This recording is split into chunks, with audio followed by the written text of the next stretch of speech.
My name is Erez and I have a goal. I actually have a huge goal. I want to race Dakar on a motorcycle. I've moved to Canada about 11 years ago. Chose this as my home. I've been in different places around the world. And since I came here, established my family and been here ever since.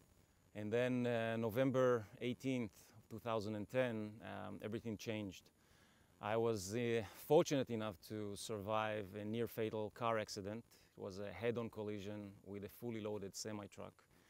I've crushed all my ribs beside two, broke my sternum in two places, my left hand, open fracture of my femur. It was apparently broken into 17 pieces and crushed my ankle.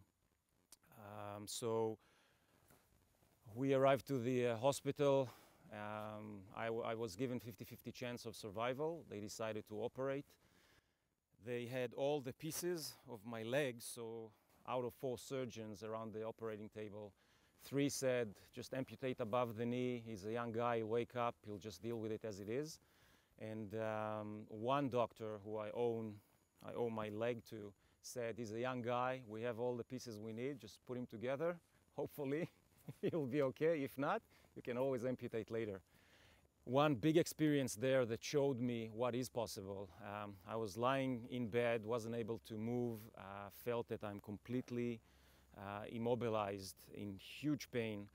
And a male nurse came to me with another 2 guys and they said, you're going to sit up. And at that point I was able to talk a little bit, but sitting up was like climbing Everest, right? It was an impossibility even to think about. And these guys just sat with me and said, look, you'll be able to do it, we'll help you, but you have to sit down. You have to see that you can sit down.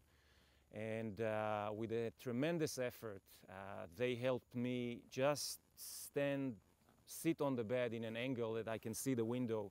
And there was this beautiful single track mountain biking lane outside because it was in Kamloops.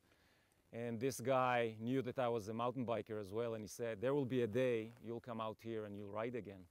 And those are powerful moments that I remember because they ingrained in me the feeling that it doesn't matter what happens, it's how you position yourself towards that situation.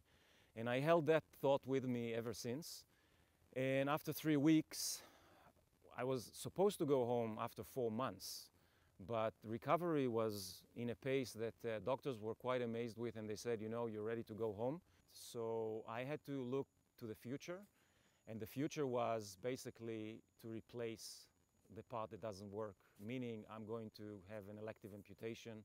After the amputation, I've spent probably since my accident and until I received the leg over 1,000 hours of physiotherapy, hundreds of hours of different alternative procedures, half a dozen surgeries and all the rest of it. So when the amputation arrived, I was ready to roll. I was just ready to do whatever it takes and see how I can heal from it. The day after I received my leg, I was able to walk with no aids. The day after that, I was riding a bicycle. The day after that, I was driving a car. I'm not supposed to say that, but I did. I had to know if I can do it. And recovery was spectacular. I mean, seriously, it was something nobody expected. The least of all, I never expected it. But what I've achieved in my recovery within 2 months is almost unheard of in the rehabilitation of amputations like this. And I was just fortunate. I was so prepared. I was so ready. I've done all my homework. I've had an enormous, professional, beautiful team around me. Everything came together and showed me that now everything is possible. So I decided to try and ride my motorcycle again. And that was an unbelievable experience because the first time I went on the bike, I couldn't ride it at all. I actually turned around after 20 minutes, put it back on the trailer, drove back home, came back to my wife and said, I can't ride motorcycles. It's just not for me. It's not going to happen. I don't feel secure. I can't control the bike with the leg like this. It's ridiculous. It's stupid, right? I just need to let it go. Couldn't sleep all night.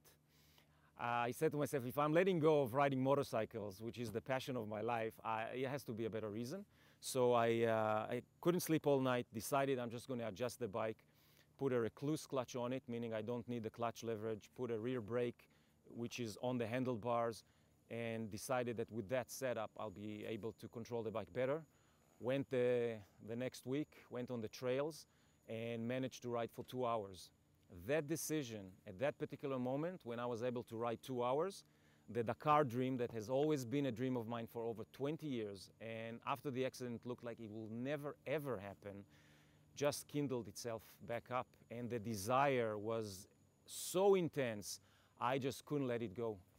No one has ever tried the Dakar on a motorcycle, an amputee with a prosthetic limb. So it will be the first time in history this will take place.